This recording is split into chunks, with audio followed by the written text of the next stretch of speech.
अपनी सफलता नहीं, सफल वह है जिसका मन संतुष्ट है, मन में शांति है। देखो कल जापान की लड़की आई थी और वो लड़की ही नहीं है, प्रौढ़ है, बड़े पद पर है, बहुत अशांत है। कहती थी हमारे देश में अशांत होकर के आत्महत्या बहुत हो रही। वो कहती थी मेरा मन भी होता था आत्महत्या करने का, लेकिन कुछ कारणवश रुक गई। शांति कैसे मिले? वो धन धान संपन्न है, ऐश्वर्य संपन्न है। मैंने कहा कि दुनिया की चमक दमक झूठी है और इसी में मन रमने से अशांति होती है, क्योंकि दुनिया के भोग जैसा चाहो मिलते नहीं हैं और जितना मिल जाते हैं वह अंत में अपने अनुकूल नहीं रहते हैं, बदल जाते हैं और छूट जाते हैं। इसलिए सदैव अशांति बनी रहती है। दुनिया की चमक दमक से मन जब लौटेगा, अंतर्मुख होगा, तब शांति मिलेगी। तो उसने कहा इसका उपाय क्या है? मैंने कहा दुनिया के रूप को देखो, सब परिवर्तनशील है, कुछ स्थिर नहीं। कारण कार्य का प्रवाह है, कारण है कार्य है, मूल जड़ तत्व कारण है और दुनिया की जितनी निर्मित वस्तुएं हैं वो एक कार्य हैं और जो निर्मित होता है वो बदलता और मिटता है। कोई निर्मित वस्तु स्थिर नहीं रहती है। जिसमें आज चिपकाहट होती है, कुछ दिनों के बाद उससे वितृष्णा होती है, लगता है कुछ नहीं इसमें। इसमें बैठे हुए बूढ़े लोगों को मैं कहता हूँ, जो बूढ़े हैं वे भी एक दिन दूल्हा बने थे। जितने बूढ़े हैं सब दूल्हा बने थे, लेकिन आज उससे कोई योग पूछे कि बाबा जब आप दूल्हा बने थे आज कैसे लगता है, तो चिढ़ जाएगा कहेगा मेरा मजाक उड़ाते हो। अब उसका दूल्हा बनना याद कराना, जब दूल्हा बना था कितना जोश था, आज दूल्हापन नहीं है। सारा संयोग क्षणिक है, सब कुछ बदलता है। इसका विचार करो, चिंतन करो। उसको आंसू आ गए, बहुत भावुक हो गई। उसको लगा कि मुझे सूत्र मिला, लेकिन भाषा की कठिनता, वह पीड़ित है। धन धान से संपन्न होने से मन बढ़िया नहीं हो जाता है। किसी के धन धान्य है और मन भी बढ़िया है, मन भी अच्छा है, तो धन धान्य से नहीं है, साधना से, विवेक से। कोई अपने एसी कार में चल रहा है, प्राइवेट कार में, चिंतित भी हो सकता है, प्रसन्न भी हो सकता है। चिंतित है तो मन के विकार से, प्रसन्न है तो मन की निर्मलता से, कार से नहीं। एक व्यक्ति बस में बैठा जा रहा है, बस में खूब भरे हैं लोग, गर्मी है, लेकिन जिसका मन निर्मल है उस भीड़ में बैठ करके भी वो स्वर्ग में है। और एसी कार में है, प्राइवेट कार में, और मन निर्मल नहीं है तो नरक में है। कार दूषित नहीं है, कार का दोष नहीं है, दोष हमारा है। हमने अपने मन को समझा नहीं, अपने मन को ठीक करने की चेष्टा नहीं की। जीवन भर दुनिया की चमक दमक में प्रलुब्ध रहे, जो मिथ्या है, स्थिर नहीं है, क्षण क्षण भागता है। हम भावुक हो जाते हैं, जो सामने दिखाई देता लगता ऐसे रोज रहेगा, और इसी में भावुक होकर के कैसे कैसे पाप लोग करते हैं। राजकाज में कितना बड़ा पाप होता है, ऐश्वर्य के लिए, पद के लिए, गद्दी के लिए, खून खराबा, सामूहिक हत्या और न मालूम कितने छल कपट तो होते ही हैं। तो ये सब भोग के कारण है, भोग की इच्छा। और भोग सब रोग हैं। भोग में भी संतुलन रखे बिना कोई सुखी नहीं रह सकता है। भोजन करना है, भोजन कोई आवश्यकता से अधिक करेगा तो दुख पाएगा। संतुलित भोजन होना चाहिए। इसलिए संसारी स्थिति में वहाँ भी भोग पर संयम की जरूरत है।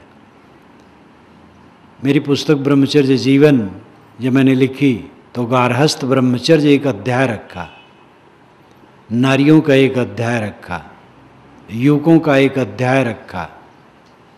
गृहस्थी में भी ब्रह्मचर्य की जरूरत होती है। लोग गृहस्थ क्यों होते हैं? क्योंकि वे समझते हैं हम अपने को संभाल नहीं पाएंगे। जवानी आने पर नर और नारी दोनों को अंग मिलन की चेष्टा होती है। इस चेष्टा पर संयम करके अपनी आत्मा की तरफ आ जाना, ये बड़ी बात है। ये कोई कोई कर पाते हैं, बाकी जानते ही नहीं हैं। जानते भी तो कर नहीं पाते हैं। इसलिए विवाह जरूरी है। विवाह नहीं करेंगे तो समाज प्रदूषित होगा, वे प्रदूषित होंगे, समाज प्रदूषित होगा। इसलिए विवाह जरूरी है। विवाह विशिष्टम वहनम। विवाह का अर्थ है विशिष्ट ढंग से वहन करना। लड़की का लड़का, लड़का का लड़की ठीक ढंग से निभाए, दोनों प्रेम समता से रहें। आंगिक चेष्टा थी, आंगिक मिलन की चेष्टा थी, आकर्षण था, युवक को युवती के लिए, युवती को युवक के लिए। विवाह हुआ, अच्छा हुआ। अब देख लिए, एक बार, दो बार, 10 बार, अनेक बार देख लिए, तो अब तो वैराग होना चाहिए। जिसमें हमारा आकर्षण था वो मिथ्या ठहरा। उद्वेग, अशांति, मलिनता, तृष्णा, यही सब उसमें और कुछ नहीं। संतान के लिए, गर्भाधान के लिए ठीक है बस, बाकी नहीं। तो गृहस्थी में पहुंच करके फिर वैराग्य होना चाहिए। जो सीधे वैराग्य करें वो सीधे करें। गृहस्थी में रह करके वैराग्य होना। गृहस्थ क्यों हुए? वैराग्य के लिए, ये अर्थ लगाइए। आकर्षण था इसलिए गृहस्थ हो गए। अब उसको देख लिए तो समझना चाहिए, और समझ करके वैराग्य बढ़ना चाहिए, संयम करना चाहिए। जितना संयम करोगे शरीर ठीक रहेगा, मन ठीक रहेगा, अध्यात्म में मन लगेगा। इसलिए गृहस्थ नर नारी को भी अपने ढंग से ब्रह्मचर्य का पालन करना चाहिए। जितना बन सके अपने को संभालना चाहिए। हमारे अंदर की जो लालसा है बाहर भोगों के लिए, वही हमारे मन को मैला करती है। और वो जितना बढ़ता है विकार, उतना हिंसा, हत्या, लूटपाट, ये सब होता है। बहुत नहीं बढ़ता है तो छल कपट, छल कपट से चोरी बेईमानी, सभ्यता की चोरी की जाती है। और जब बहुत बढ़ जाता है तो मारपीट, लूट फूंक भी होता है। भोगों का जहाँ त्याग है वहाँ अहिंसा है, हिंसा नहीं है, पीड़ा नहीं है। जितना भोगों का त्याग होगा उतनी अहिंसा होगी। इसके लिए उदाहरण महाकाव्य, 2 महाकाव्य हैं आर्यावर्त के। आर्यावर्त, नेपाल और भारत दोनों आर्यावर्त है। बल्कि नेपाल तो पूरा आर्यावर्त है, भारत पूरा आर्यावर्त नहीं है पंडितों के ख्याल से। विंध्य पर्वत तक ही है, और विंध्य पर्वत के उधर बहुत लंबा चौड़ा भारत है। आर्यावर्त एक देशांतर्गते पुण्य क्षेत्रे। पंडित लोग इस संकल्प में नेपाल के और भारत के दोनों एक ढंग से पढ़ते हैं। आर्यावर्त के 2 महाकाव्य हैं, महाभारत और रामायण। रामायण में राम भोग की इच्छुक नहीं है, उनको राज्य बताया गया और सुबह बताया गया वनवास।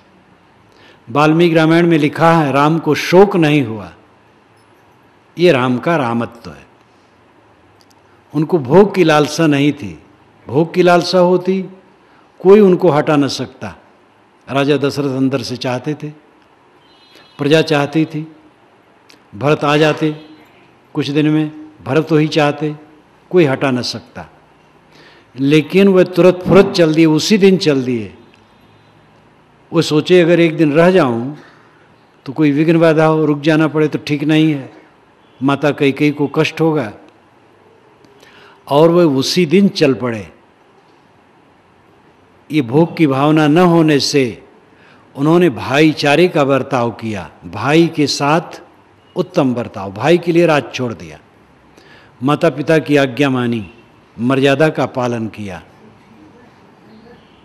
भरत को राज मिल गया था, लेकिन उनको भोग की भावना नहीं थी, राज की इच्छा नहीं थी। इसलिए चित्रकूट में जाकर के उन्होंने मनाया कि आप लौट चले। जब वे नहीं लौटे तो उन्होंने राज्य का काम तो किया, लेकिन राजभोग नहीं किया, तपस्वी की तरह जीवन बिताया।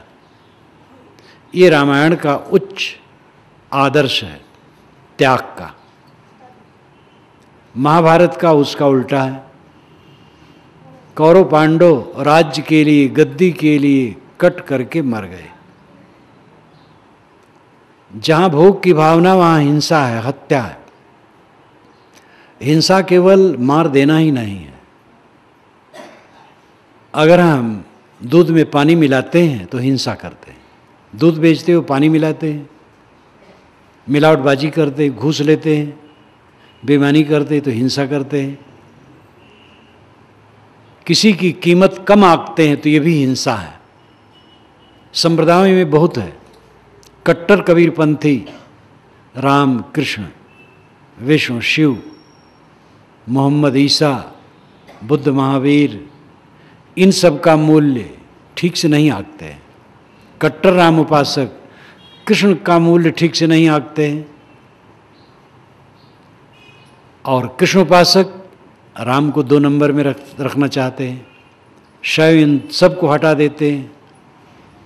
ये भी हिंसा है, ये भी भोग की भावना है। हमारा गुरु, हमारा महापुरुष सबसे ऊंचे रहे, इसलिए पूरी दुनिया हमारे झंडे के नीचे आए, ये भोग की ही भावना है। जहाँ तक हम दुनिया से भोग चाहते हैं उतनी हम हिंसा करते हैं, और उतना हमारा मन खराब होता है, और उतना हमें पीड़ा होती है। जितना हम भोगों को त्यागते हैं मन निर्मल होता है, और उतना हमें सुख होता है, सच्चा सुख, स्वाद का सुख, स्पर्श का सुख, गंध का सुख, रस का सुख, रूप का सुख। ये दुख पैदा करते हैं, लेकिन मन की शांति का सुख अनपायनी, अनंत है, नित्य है। जीवन में सफल हुआ है जिसका मन हर समय निर्मल है।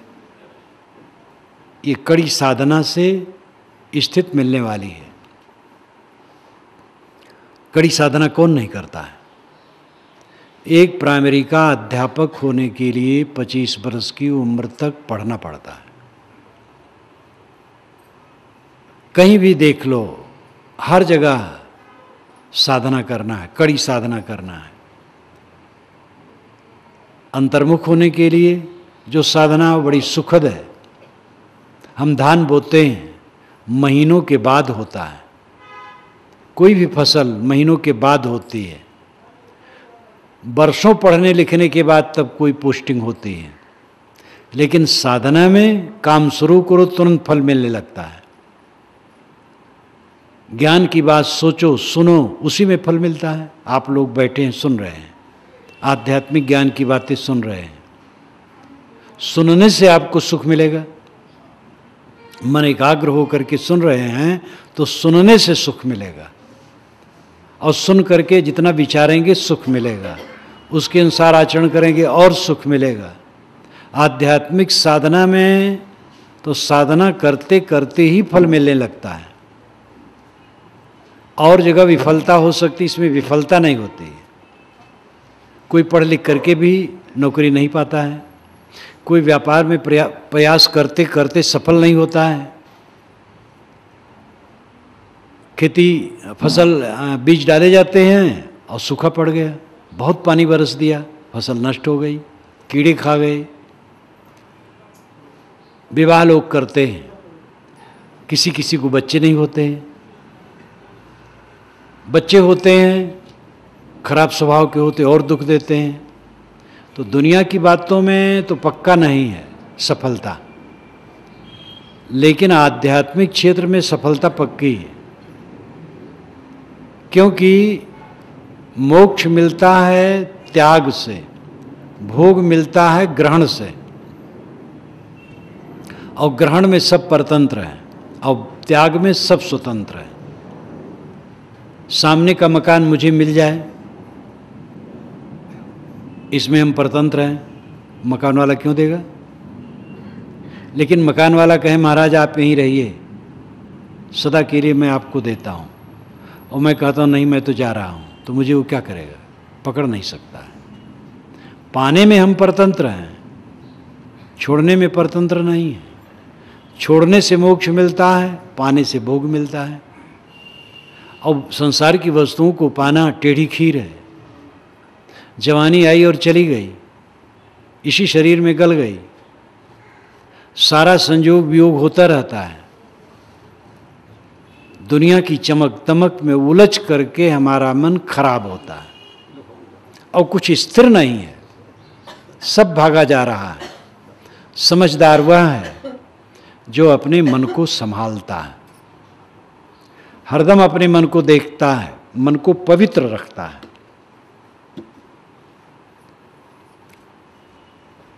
प्रत्यक्ष, परोक्ष और अपरोक्ष, ये तीन विषय हैं, ध्यान दीजिए। प्रत्यक्ष, परोक्ष और अपरोक्ष।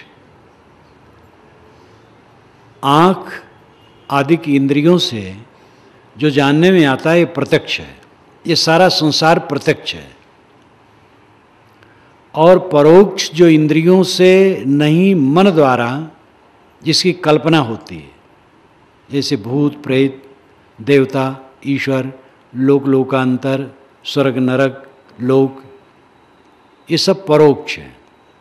ये मन की अवधारणाएं हैं, मन की कल्पनाएं हैं, मन के नक्शे हैं। तीसरा अपरोक्ष है।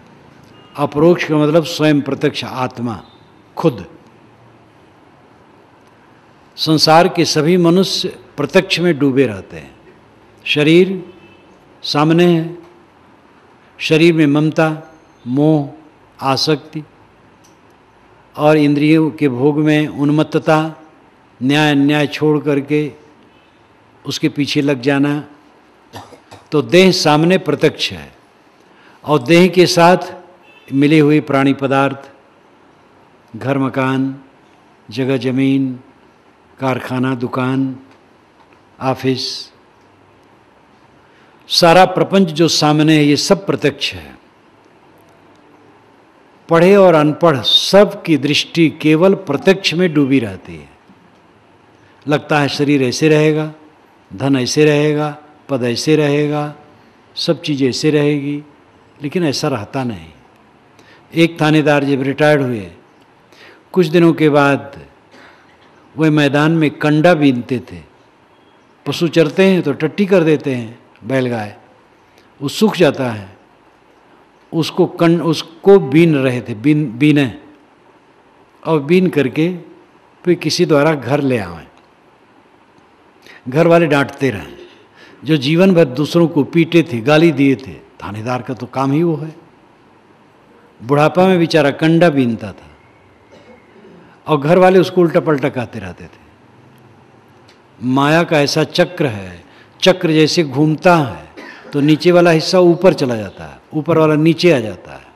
सारा संसार चक्र की तरह है, यहाँ कुछ स्थिर नहीं है। राजे महाराजे सड़क पर आ जाते हैं और सड़क वाले बड़े पद पर चले जाते हैं। अंत में किसी के साथ कुछ नहीं रहता है। इन प्राणी पदार्थों में हर इंसान उलझा है। भूल गया कि असली काम क्या है, मैं कौन हूं, जगत क्या है, कर्तव्य क्या है। सुख सबसे प्रिय है। आदमी किसी को नहीं चाहता है, सुख चाहता है। पत्नी को चाहता है, पति को चाहता है, झूठी बात है। एक युवक अपनी पत्नी से कहेगा तुम्हारे बिना मैं मर जाऊंगा, तुम्हारे बिना रह नहीं सकता हूं, बहुत दिखाएगा मोह। लेकिन पत्नी बीमार हो गई, खाट में पड़ गई। डॉक्टर ने कहा कि अब ये उठ नहीं सकती, जीवन में कभी उठ नहीं सकती। आपको ही इसके मुख में ग्रास डाल के खिलाना पड़ेगा, शौच स्नान कराना पड़ेगा, सब कुछ कराना पड़ेगा। ये जीवन में उठ के खड़ी नहीं हो सकती है। तो पुरुष चाहेगा कि भगवान इसको बुला ले। जो बहुत मोह दिखा रहा था वही चाहेगा कि अब ये न रह जाए तो अच्छा। पुरुष का ऐसा हो, पत्नी यही चाहेगी। पुत्र को ऐसा हो जाए, माता पिता चाहेंगे कि न रहे तो अच्छा है। अपना शरीर जब बहुत पीड़ित हो जाता है और अच्छा नहीं होता है और वेदना बहुत होती है, तो कितने लोग आत्महत्या कर लेते हैं। अब आजकल तो आत्महत्या बहुत सरल है। कामनाएं जितनी बढ़ेंगी आत्महत्या बहुत बढ़ेगी। कामनाएं पूरी नहीं हो रही हैं, इसलिए आत्महत्या तो आजकल खूब चल रही है। वो तो मूर्खतापूर्ण है। लेकिन शरीर की पीड़ा से कोई आत्महत्या करे तो एक असाधारण लगता है, सह नहीं पाया। दुनिया के जितने राष्ट्र हैं इस पर विचार करते हैं, ये कानून बनाया जाए कि शरीर से कोई अत्यंत पीड़ित हो, चाहे तो मौत स्वीकार ले कानूनन। लेकिन लोग नहीं बनाते हैं कि इसका दुरुपयोग खूब होगा। धनी लोग हैं, लड़के बच्चे पिता पितामह को डॉक्टर से मिल करके मरवा देंगे, मालिक बन जाएंगे। और केवल गृहस्थी नहीं, मानथी के लिए काम हो सकेगा, गुरुवाई के लिए हो सकेगा। क्योंकि जहाँ विवेक नहीं तहाँ साधु वेश कुछ काम नहीं करता है। आप लोग समय समय से अखबार में पढ़ते ही होंगे, जो बड़े बड़े प्रसिद्ध कहलाने वाले गुरु हैं, 2 नंबर वाले, चमत्कार फैलाने वाले, अवतार बनने वाले, आजकल वो यही सब करते रहते हैं। तो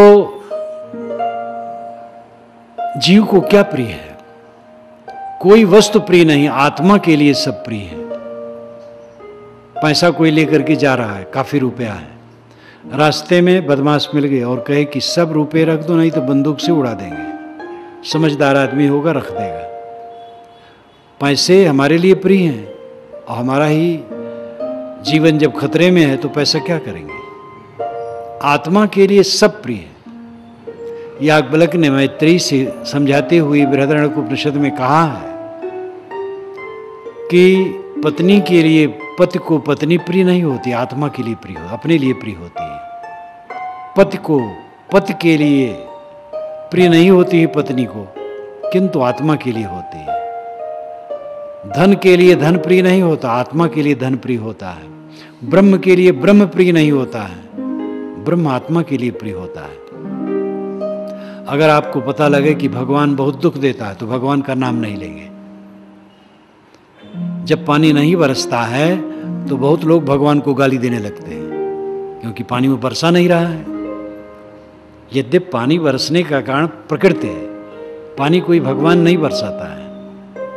अगर कोई चेतन भगवान बरसाए तो कायदे से बरसाएगा, सूखा क्यों करेगा? जड़ प्रकृति से पानी बरसता है। एक नवयुवक था, 100 फीट ऊंचे टीले पर चढ़ गया। टीला बड़ा ऊंचा था और सीधा था, चढ़ गया। आपके यहाँ तो टीला पर्वत, बड़े बड़े पर्वत हैं, तो चढ़ तो गया लेकिन उतरने में उसको संकट लगा। जब आदमी संकटग्रस्त होता है तो देवी देवता मनाता है। जब देवी देवता का प्रार्थना करता है तो ये नहीं कोई देवी देवता उत्तर देता और जानता है, अपने मन में एक साहस आता है। उसने कहा, हे टीला का देवता, मैं उतर जाऊं सकुशल तो 100 साधु ब्राह्मणों को भोजन कराऊंगा। उसको साहस आया, उतरने लगा, 50 फीट उतर गया। तब उसने सोचा कि ये 100 साधु ब्राह्मण का खिलाना बड़ा महंगा होगा। कहा, देवता मैंने भय में इतना कह दिया, 100 साधु ब्राह्मण नहीं, 50 साधु ब्राह्मण खिला देंगे। जब और उतर आया तो कहा, देवता 50 भी बहुत होता है, 5 ब्राह्मण और 5 साधु खिला दूंगा। जब और नीचे आ गया तो कहा, देवता एक बार और क्षमा कर दो, 1 ब्राह्मण खिलाऊंगा और 1 साधु खिलाऊंगा। जब जमीन पर आ गया तब कहा, हे देवता इतने ऊंचे न कभी चढ़ूंगा न किसी को खिलाऊंगा, क्योंकि काम पूरा हो गया। देवता के लिए वो थोड़े चाहता था, अपने लिए चाहता था। आत्मा के लिए सब चाहा जाता है, लेकिन आत्मा को लोग पहचानते नहीं और आत्मा को दुख में डाले रहते हैं। चिंता, उद्वेग, ये दुख है। जिससे निश्चिंतता हो, उद्वेग शून्यता हो, शांति हो, सुबह नींद खुले, आनंद से मन रहे, कहीं मन टकराए ना, द्वेष, ईर्षा, मोह, ममता में टकराता है। जहाँ मोह रहता है दूसरे ढंग से खींचता है, द्वेष रहता है दूसरे ढंग से खींचता है। ये चित्त का नरक है। सुबह नींद खुले, कहीं मोह नहीं, कहीं वैर नहीं, समभाव, कोई मन में खटक नहीं, प्रसन्नता, आनंद। दिन भर का अपना काम विवेक पूर्वक किए, व्यवहार का काम किए, साधना भजन किए, मन प्रसन्न रहा, बिस्तर पर गए, आनंद से सो गए, कोई चित्त का उद्वेग नहीं। सुख से सोना, सुख से जागना, सुख से जीना और सुख से मरना, ये जीवन की सफलता है। बड़ा मकान जीवन की सफलता नहीं है, बहुत धन जीवन की सफलता नहीं है, बहुत विद्या और पद जीवन की सफलता नहीं है, लंबी गुरुआई, बड़े महंत जगत गुरु होना जीवन की सफलता नहीं, प्रवक्ता होना जीवन की सफलता नहीं, लेखक होना जीवन की सफलता नहीं है। जीवन की सफलता है चित्त की निर्मलता होना, जिससे सदैव प्रसन्नता बनी रहे, आनंद बना रहे, ये जीवन की सफलता है। प्रत्यक्ष में मनुष्य डूबा है।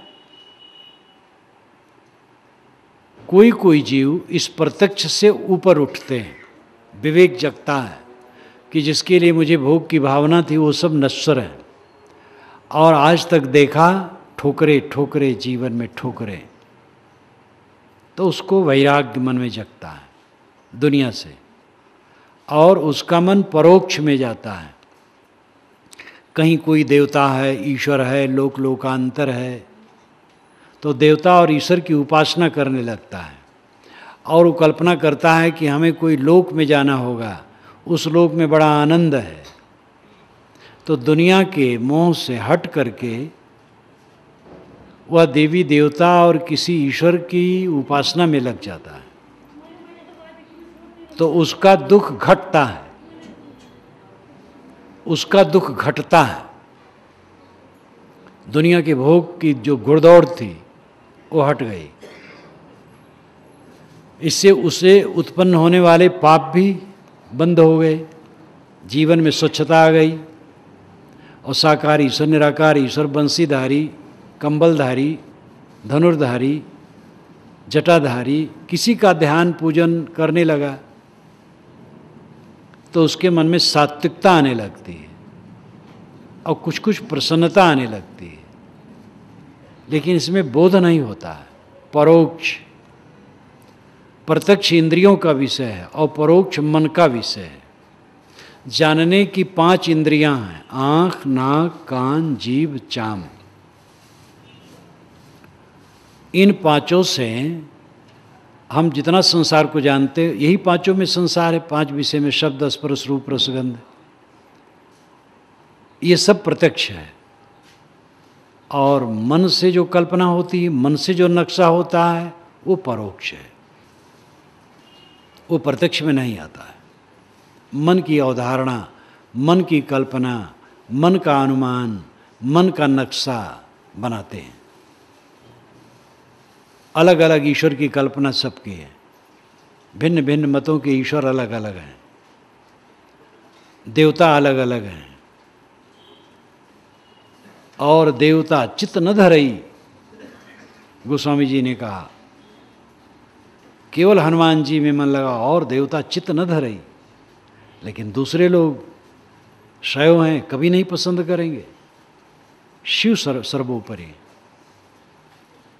तो सब अपने अपने अलग अलग देवता हैं, अलग अलग ईश्वर हैं, किंतु इससे एक सात्विकता उत्पन्न होती है। ये बिल्कुल निरर्थक नहीं जाता है काल्पनिक, सब मन की अवधारणाएं हैं, लेकिन इससे कुछ सात्विकता उत्पन्न होती है।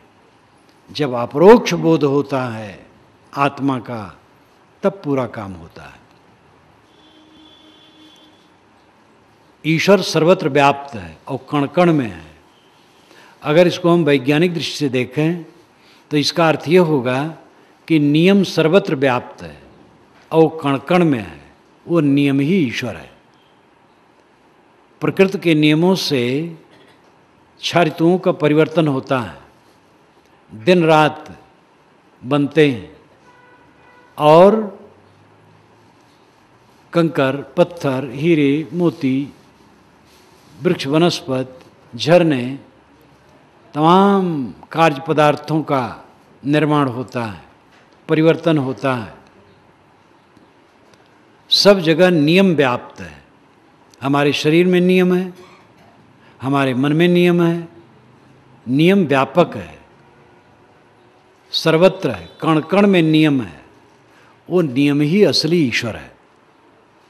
इसको वेद में ऋत कहा गया है। ऋतस्य तंतुम विततम, ऋत के तंतु सर्वत्र परिपूर्ण है, नियम के धागे सर्वत्र पिरोए हैं। ऋत ही आगे चल करके स्थूल ईश्वर का रूप ले लिया और सब भटकाव शुरू हो गया। ईश्वर को खुश करने के चक्कर में उसको लड्डू खिला करके, उसकी प्रार्थना करके सब काम पूरा करने के चक्कर में लोग पड़ गए। नियम ठीक है, नियम से चलोगे सुखी रहोगे, नियम का उल्लंघन करोगे दुखी रहोगे।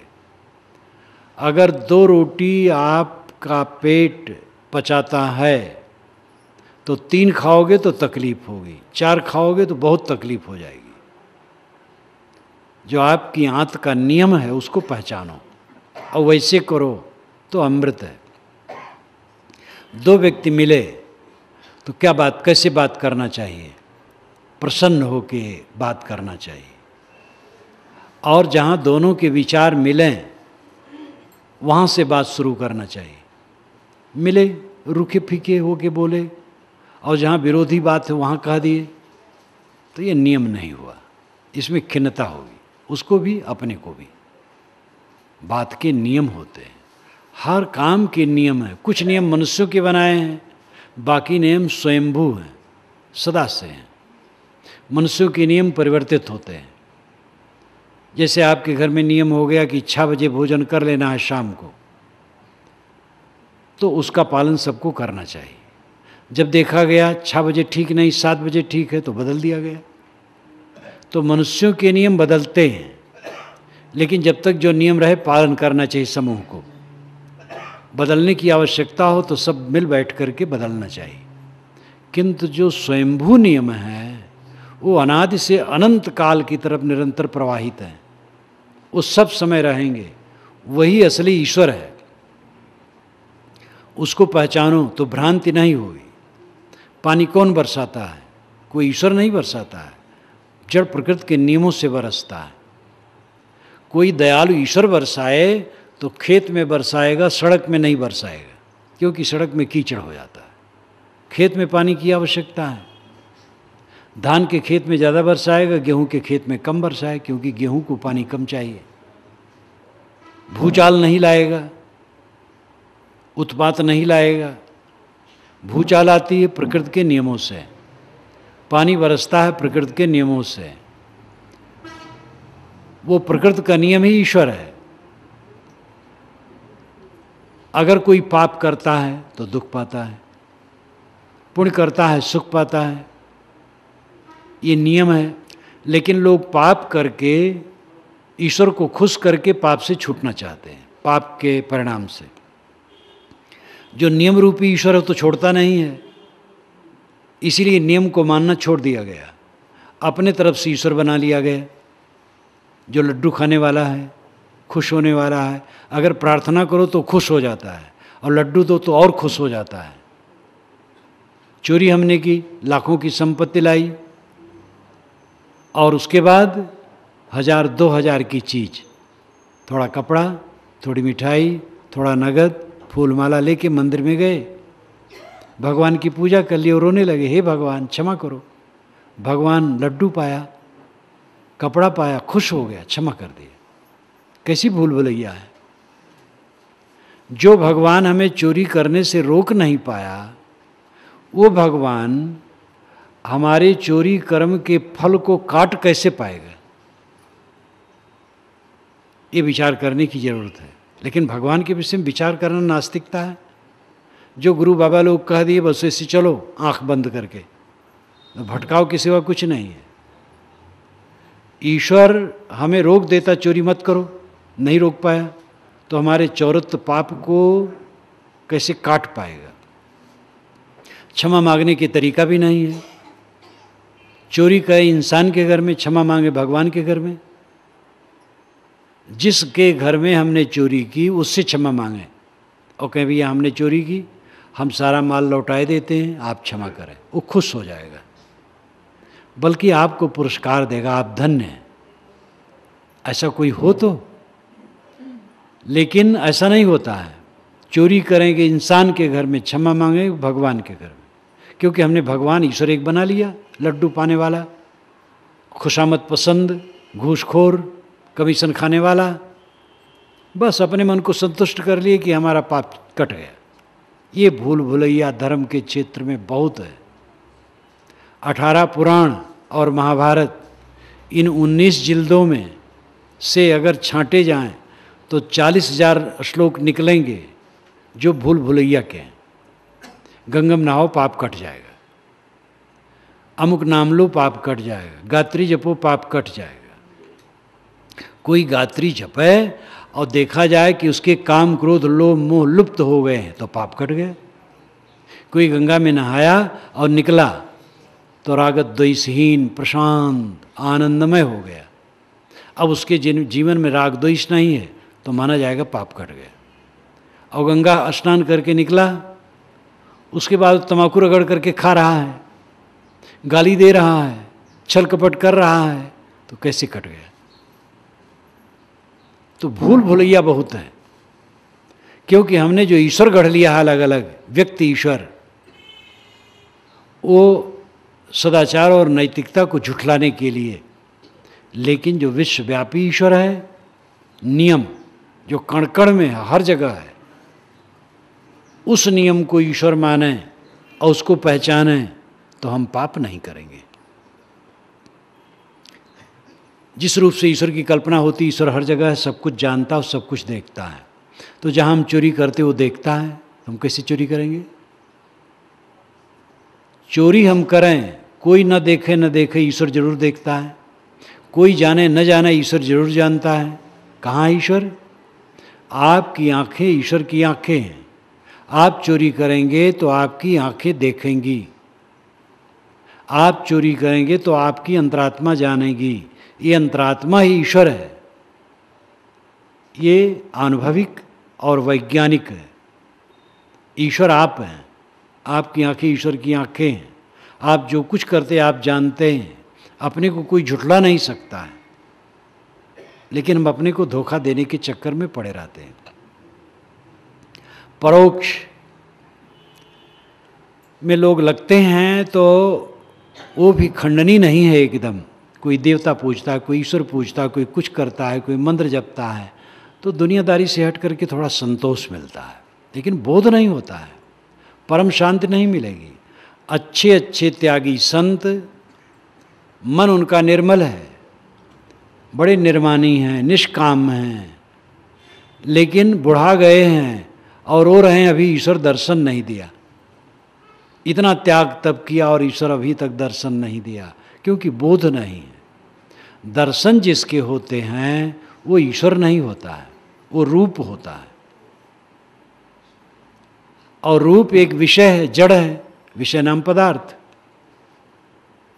श्रुतियों में कभी कहीं नहीं कहा गया है कि ईश्वर के दर्शन होते हैं। चारों वेदों में, 6 शास्त्रों में, समस्त वैदिक साहित्य में कहीं भी नहीं लिखा है कि ईश्वर के दर्शन होते हैं। ईश्वर के दर्शन का चक्कर तो ये पुराणों और महाकाव्यों में चला है। बौद्धों जैनों का बहुत बोलबाला हुआ आज से 2500 वर्ष पूर्व, तब से बढ़ता गया। तो वैदिक पंडितों ने ये पुराण महाकाव्य इत्यादि रचे और इसमें स्थूल बातें बहुत लगाईं और खूब महिमा बढ़ाई, तो जनता उधर झुकी। तो झुकी तो जरूर, लेकिन अंधविश्वास बढ़ गया। उपनिषद, वैदिक साहित्य उपनिषदें जो हैं, उनमें न तो अवतारवाद है, न देववाद है, न चमत्कार है, आत्मज्ञान है और कर्म सिद्धांत है। कबीर वाणी अपने ढंग से उपनिषद है। कबीर वाणी आप देखिए, बीजक, इतना अद्भुत ग्रंथ। बीजक पढ़ें तो मानो आप वैदिक साहित्य भी पढ़ते हैं, और यहाँ तक कि इस्लाम का भी ज्ञान आपको होगा। कबीर साहब को लोग कहते पढ़े लिखे नहीं थे। वैदिक ऋषि कौन पढ़े लिखे थे? किताब थी ही नहीं तब। पढ़ाई लिखाई का महत्व तो नहीं है, ज्ञान का, अनुभव का महत्व है। तो उपनिषदें जो प्राचीन हैं, वैदिक हैं। कबीर साहब का तो 600 वर्ष का है। उपनिषदें तो बहुत प्राचीन हैं, वैदिक हैं। लेकिन वैदिकों को समझना चाहिए कि जो ज्ञान के खजाना उपनिषदें हैं, उनमें देववाद नहीं है, चमत्कार नहीं है, अवतारवाद नहीं है, छुआछूत नहीं है, ऊंच नीच की भावना नहीं है, समता की भावना है। व्यवहार पक्ष भी उज्ज्वल है और अध्यात्म पक्ष भी उज्ज्वल है। और आत्मा के विषय में यदा पंचावतिष्ठन्ते ज्ञानानि मनसा सह बुद्धिश्चाना विचेष्टत तामाहु परमाम गतिम, ये श्रुत वचन है, वैदिक वचन है। जब 5 ज्ञानेंद्रिय मन और बुद्धि शांत हो जाएं, तब ये परम गति है। 5 ज्ञानेंद्रियां शांत हो गईं तो प्रत्यक्ष से ऊपर उठ गया, और मन बुद्धि शांत हो गई तो परोक्ष से ऊपर उठ गया, फिर अपने आप परमानंद में, परम कल्याण में। ये विचार और कबीर विचार बिल्कुल मिलते हैं। कबीर साहब कहते हैं, मन से ता मन को चीन्हो मुरे भाई, तन छूटे मन कहाँ समाई। मन से ऊपर उठो। मन की जितनी अवधारणाएं हैं वो परोक्ष हैं, उनसे ऊपर उठ जाना, आत्मज्ञान में रम जाना, ये अपरोक्ष है। अपरोक्ष नाम स्वयं प्रत्यक्ष आत्मा। इंद्रियों से जो दिखाई देता है उसका मोह छूट गया, और मन से जितनी कल्पनाएं हैं उसका मोह छूट गया, तब आत्मा शेष रहा, स्वयं शिव स्वरूप, कल्याण स्वरूप। ये अपरोक्ष बोध और अपरोक्ष ज्ञान है। कबीर साहब ने सदैव अपरोक्ष पर जोर दिया। उपनिषदों में परोक्ष ब्रह्म, अपरोक्ष ब्रह्म दोनों का वर्णन है, लेकिन वेदांती पुरुष भी जो विशेष चिंतक हैं वे परोक्ष ब्रह्म को श्रेय नहीं देते हैं। परोक्ष ब्रह्म दुनिया बनाए उसने, उसको श्रेय नहीं देते हैं, अपरोक्ष ब्रह्म को श्रेय देते हैं। आत्मानं चेत विजानीयात् अयमस्मित् पुरुषः किमिच्छन्य कस्य कामाय शरीर मन संजरेत। जिसने समझ लिया यह आत्मा ही परम पुरुष है, किस इच्छा से, किस वासना से इस शरीर के पीछे चल करके जन्म मरण का बुखार लगाए रखेगा, तपता रहेगा। तो आत्मा ही को ब्रह्म कहा। इसीलिए कहा अहम ब्रह्मास्मि तत्त्वमसि प्रज्ञानम ब्रह्म, अयम आत्मा ब्रह्म, मैं ब्रह्म हूँ, तुम ब्रह्म हो, यह आत्मा ब्रह्म है, ज्ञान ही ब्रह्म है। ब्रह्म नाम बड़ा, श्रेष्ठ, आत्मा ही श्रेष्ठ है। हृदय भीतर आरसी मुख देखा नहीं जाए, मुख तो तभी देखियो दिल की दुविधा जाए। साहब कहते हृदय के भीतर में सबके विवेक का दर्पण है, उसी से अपने स्वरूप का बोध होगा। दिल की दुविधा जाने पर बोध होगा बाहर भटको मत अंतर्मुख हो। पानी में मीन पियासी, मोहि सुन सुन आवत हाँसी। आत्मज्ञान बिना नर भटके, कोई मथुरा कोई काशी। जैसे मृगा नाभि कस्तूरी, बन बन फिरत उदासी। जल बिच कमल कमल बिच कलियाँ, तेहि पर भंवर निवासी। सो मन बस त्रैलोक्य भयो, सब जति सती सन्यासी। जाको ध्यान धरे विधि हरिहर, मुनिजन सास 88। सो तेरे घट माहि विराजे, परम पुरुष अविनाशी। है हाजिर तें दूर बतावें, दूर की बात निराशी। कहें कबीर सुनो हो संतो, बिन गुर भरम न जासी। गुरु की जरूरत है जो बोध दे। प्रत्यक्ष परोक्ष अपरोक्ष, प्रत्यक्ष पांचों विषय जगत प्रपंच है। सब लोग इसी में डूबे हैं और इसीलिए सब दुखी हैं। आप आत्मा हैं, चेतन हैं, आप देह नहीं हैं।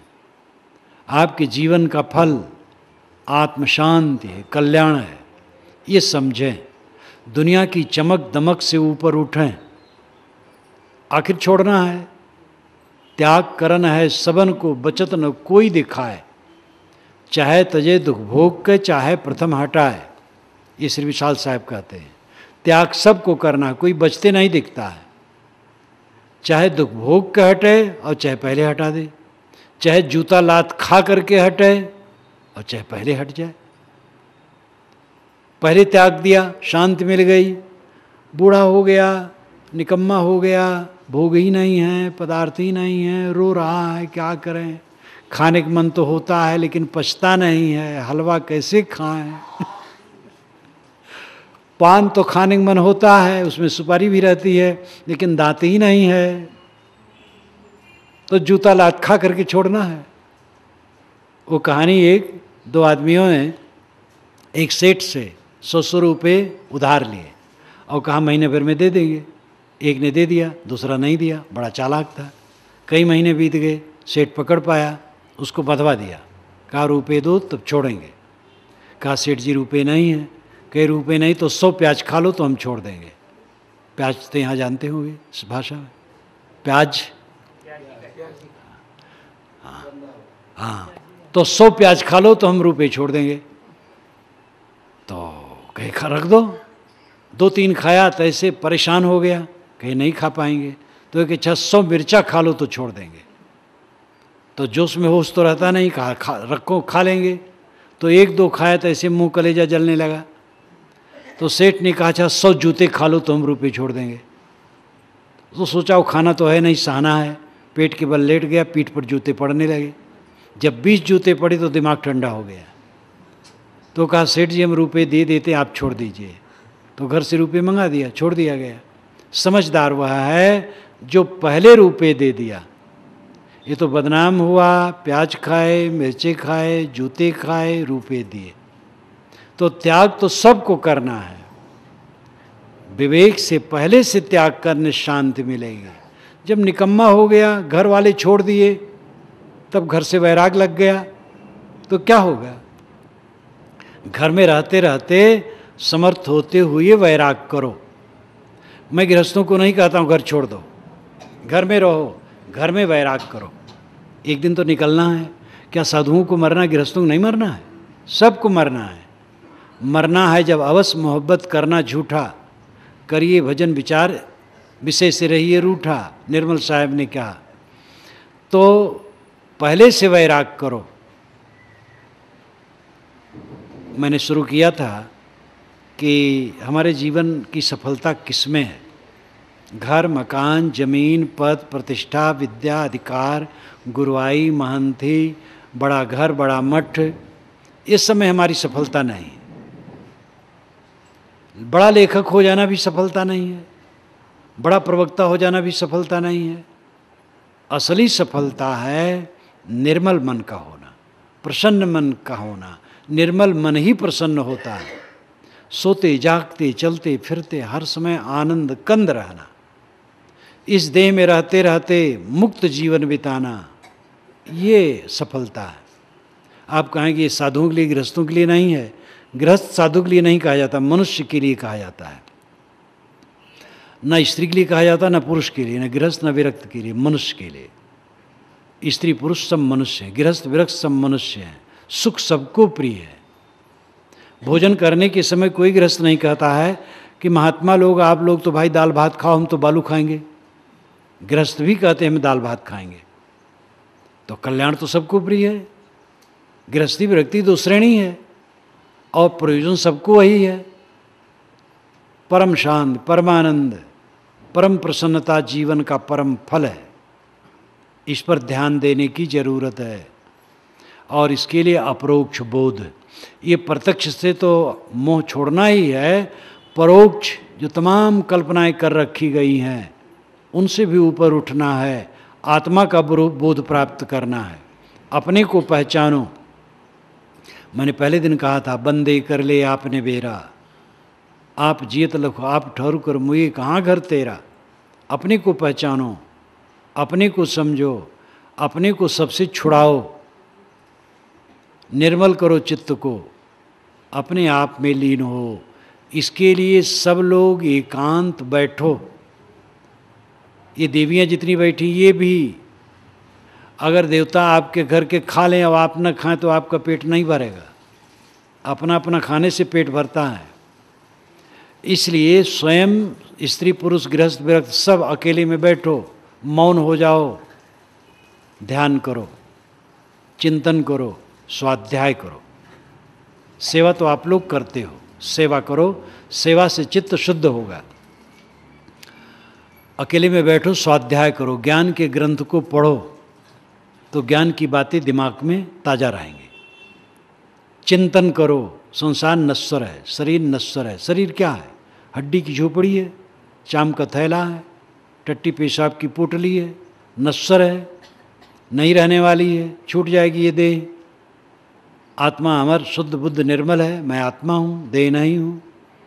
इस प्रकार विचार चिंतन कहलाता है। इस चिंतन से मन की इकाई धुलती है और फिर ध्यान, मन को एकाग्र करने का अभ्यास करो। आंखें बंद करो और बंद आँखों में अंधकार प्रकाश जो दिखाई दे उसी में मन को ठहराओ। एक खूंटा है मन को बांधने का।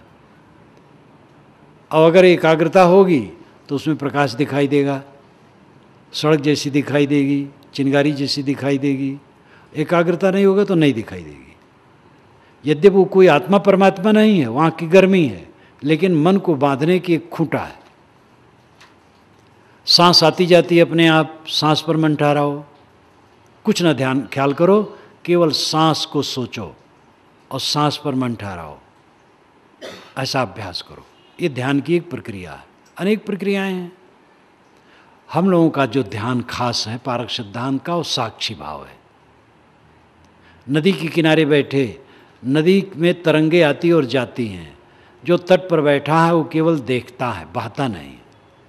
ऐसे मन को देखो, मन में बहो ना। जो याद आए, जो संकल्प आए, उसको उदास होकर के देखो, उसमें मिलो ना, छोड़ते जाओ, छोड़ते जाओ। ये इसको कहते दृष्टाभ्यास, साक्षी अभ्यास। और ये करते करते ऐसी अवस्था आती है कि संकल्प शांत हो जाते हैं। वैराग और अभ्यास दोनों बढ़ते हैं तभी होता है। और वैराग शब्द आए तो आप मत समझिए कपड़ा बदलना और आश्रम बदलना।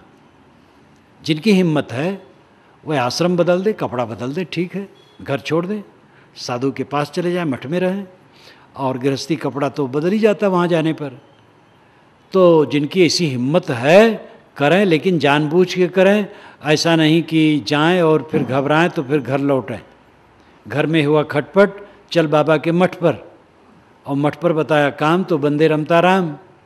तो ऐसा न करें, घर में रहें, कहीं रहें। वैराग सबको जरूरी है। वैराग मोह न करना। जिस संसार को छोड़ना है, मोह छोड़ करके उद्धार होगा। वैराग जितना बढ़ेगा, स्वाध्याय चिंतन ध्यान जितना बढ़ेगा, वैराग बढ़ेगा। वैराग बढ़ेगा तो निर्विकल्प समाधि लगेगी।